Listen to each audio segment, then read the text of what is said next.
Your seat is confirmed. Your boarding pass is scanned. You are standing at the gate, ready to fly. Then an announcement interrupts everything. The flight is oversold. The airline is asking for volunteers. Someone here will not be flying today. This is not bad luck. It is a system making a decision. Airlines oversell seats because passenger behavior is statistically unreliable. On every flight, a predictable percentage of passengers will not show up. Some miss connecting flights due to delays. Some cancel tickets at the last minute. Others arrive too late to board. If airlines sold only the exact number of seats available, many planes would depart with empty seats. An empty seat represents lost revenue that cannot be recovered later. To avoid this, airlines analyze historical data from thousands of flights. They study routes, seasons, days of the week, and traveler types. Using these patterns, airlines estimate how many passengers are likely to be absent. Based on these probabilities, they deliberately sell more tickets than seats. Most of the time, this system works without problems. The plane leaves full and no one notices the decision at all. The system becomes visible only when predictions fail.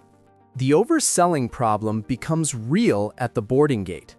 At this moment, the airline system compares the number of checked-in passengers with the aircraft's seating capacity. When the passenger count exceeds available seats, the system flags a conflict. The aircraft cannot depart in this condition. This is a strict physical and regulatory limit. No negotiation can change it. Boarding must stop until the issue is resolved. Time pressure increases because departure slots are fixed. The airline's first response is to reduce confrontation. Gate agents ask for volunteers willing to give up their seats in exchange for compensation. This allows passengers to self-select based on flexibility. If enough people volunteer, the problem disappears quietly. But if too few accept the offer, the system must escalate. At that point, choice ends. Rules take over and someone will be selected. Volunteers are the airline's preferred solution because they minimize conflict. Instead of forcing someone off the plane, the airline offers compensation. This may include cash, vouchers, hotel stays, or future travel credits. A temporary market forms at the gate. Passengers evaluate the offer against their own urgency. Someone traveling for leisure may accept. Someone traveling for an important meeting usually refuses. If not enough passengers volunteer, the airline raises the offer. This process continues as departure time approaches. In economic terms, the airline is buying time from passengers. Money is exchanged for delay. Most of the time, this market clears successfully, but sometimes no amount feels acceptable. When the market fails, negotiation stops.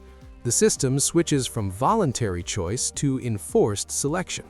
When volunteers are not enough, airlines rely on strict ranking rules. One of the most important rules is check-in time. Passengers who check in early are usually protected. Early check-in signals commitment and reliability. Passengers who check in late introduce uncertainty for the airline. Because of this, late check-in passengers are ranked higher for removal. This rule is fast and simple. It requires no explanation or judgment. The system follows timestamps automatically. However, the outcome often feels unfair. A passenger delayed by traffic or security may be penalized. The system does not evaluate reasons, it evaluates order. Efficiency requires rules that ignore personal context. Speed matters when departure is minutes away. Not all passengers are treated equally when a flight is oversold. Ticket type plays a major role in bumping decisions. Passengers with basic economy tickets face higher risk. They paid less and accepted fewer protections. Frequent flyers and elite status members are protected first. Their loyalty represents long-term value for the airline. Business travelers are often shielded because they travel repeatedly. Leisure travelers are more vulnerable. This decision is not emotional, it is economic. The airline prioritizes passengers who generate future revenue. From a system perspective, losing a loyal customer is more costly than upsetting a one-time traveler. Fairness in the moment is sacrificed for long-term profitability. This hierarchy stays invisible until overselling exposes it. Airlines also consider how difficult a passenger is to rebook. Group size matters. Removing one person is easier than removing an entire family. Families traveling together are harder to separate and reassign. As a result, solo travelers are often selected first. Passengers with disabilities are protected by policy.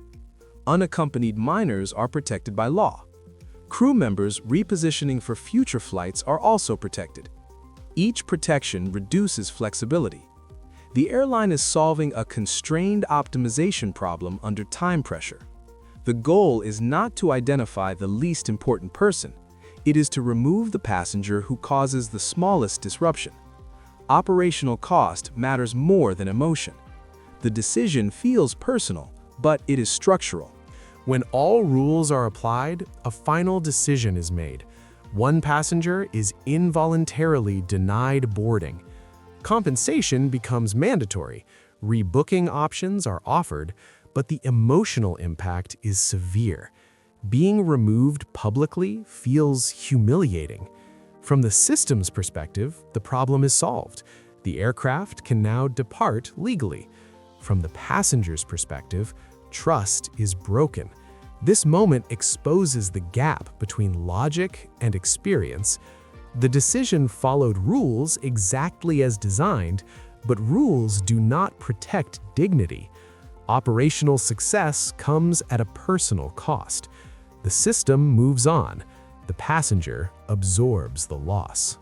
Despite public criticism, airlines continue to oversell flights. The reason is mathematical. Overselling increases efficiency. It reduces empty seats. It lowers average ticket prices. Most passengers benefit indirectly. Only a small percentage experience bumping. This imbalance keeps the system stable. Airlines optimize for averages, not individuals. Rare failures are tolerated. Compensation absorbs some outrage. From a system perspective, the trade-off is acceptable. Efficiency is prioritized over rare but intense harm. The system survives because failure is infrequent and distributed. Passengers are not powerless in this system. Understanding the rules allows strategic behavior. Checking in early reduces risk. Avoiding basic economy increases protection. Joining loyalty programs raises priority. Flying at off-peak times lowers overselling probability. Traveling alone increases flexibility. These actions do not change the system. They change your position within it. The rules remain the same, but outcomes vary based on ranking. Knowledge turns randomness into strategy.